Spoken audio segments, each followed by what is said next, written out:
Channel of Vadodara. Netrang તાલુકાના વણખોટા ગામે 10મા તબક્કાનો સેવા સેતુ કાર્યક્રમ યોજવામાં આવ્યો હતો. નાગરિકોની વ્યક્તિગત રજૂઆતોનો નિકાલ ઘર આંગણે થાય તે હેતુથી રાજ્ય સરકાર થકી સતત 10મી વાર સેવા સેતુ કાર્યક્રમની શરૂઆત 17મી સપ્ટેમ્બરથી રાજ્યભરમાં કરવામાં આવી છે.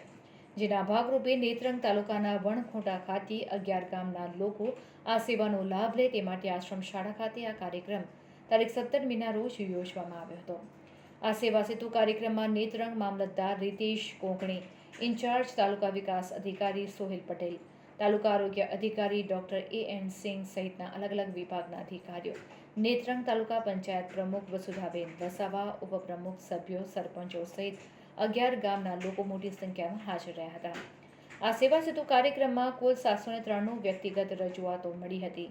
તમામ 703 રજૂઆતોનો નિકાલ તાત્કાલિક કરવામાં આવતા અરજદારોમાં આનંદની લાગણી જોવા મળી હતી.